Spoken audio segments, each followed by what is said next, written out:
Imagine working the graveyard shift and suddenly witnessing something as horrific as police officers being shot. Karam Kaoud is a cab driver in Riverside. He was at the intersection of Magnolia and Arlington on February 7th when he saw a gunman open fire on a police cruiser. The gunman, reportedly Christopher Dorner.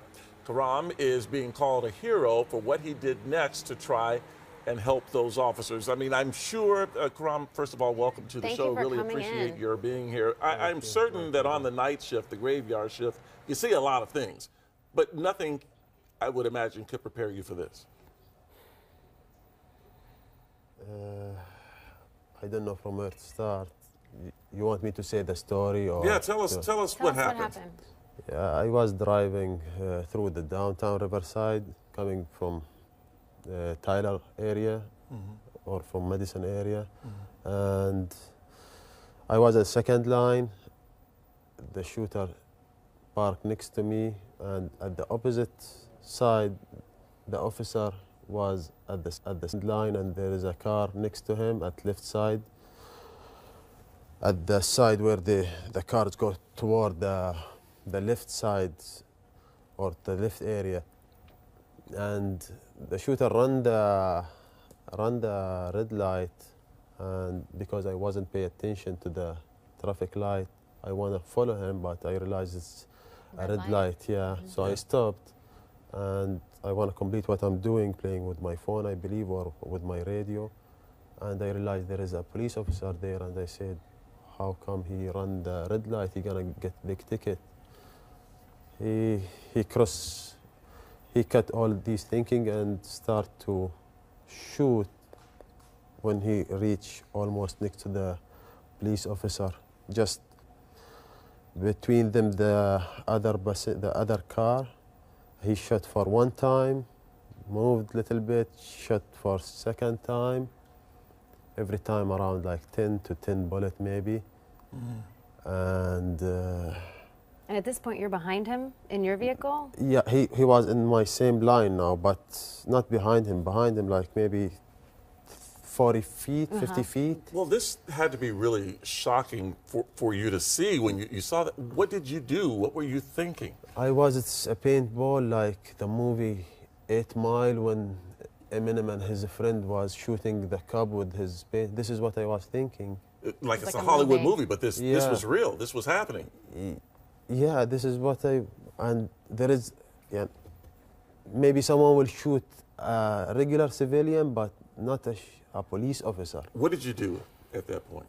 At that point, until now, I haven't realized it's a real gun and real shooting. And yeah, after surreal. 2 seconds, he left the car next to the police officer. He left, and I was thinking the police officer gonna follow the shooter, but instead of following him, his car start to come toward me because he have no control. It was out of control. He's out of control. When he reached to the middle of the intersection, I realized the crash window for the passenger, and the passenger sitting up in his seat. At this moment, I opened my door. The car almost reached my left side, so not in his lane, at my lane, at the left side where the car should to go at the left if someone want to park next before he go at the traffic sign. And I opened the door and I asked the police, what can I do? What should I do? Like, and he told me just push the radio.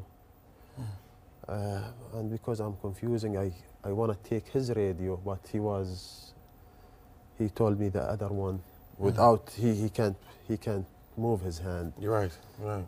And because he was wounded. So they wanted help. Yeah, talking on the radio. Talking on radio. So, but he can't push the radio by himself. And when I pushed the radio, he started to call for help. I don't remember exactly what the word he said. Yeah. And he asked me to leave the radio, so he make sure they respond. And during that moment when he was calling for help, all his expression about his friend. Yeah. Because he felt like his friend need help more than him. You obviously were just reacting at that moment to what you had just experienced. Were you yourself frightened by all of this? I was worried about the shooter to return back and shoot at us again. Right. And at this moment, I felt like they are under my territory, so I will not leave them, even if the shooter come back. And thank the God, the other police officer, when they came, they haven't talked that much, so they cut all of the thinking.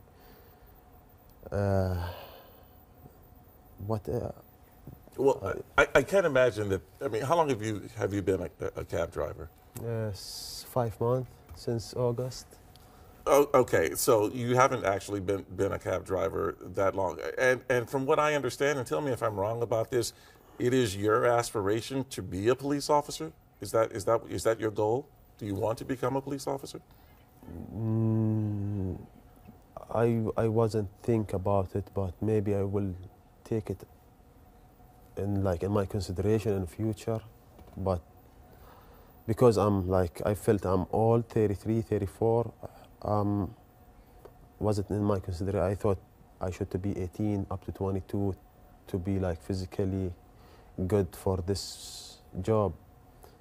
But maybe now in the future, maybe I think about it. Yeah. I don't know. Yeah. Well, so obviously this has had quite an impact on your life and obviously on the life of the surviving officer, because without you being there at the time that you were, he may not have made it himself.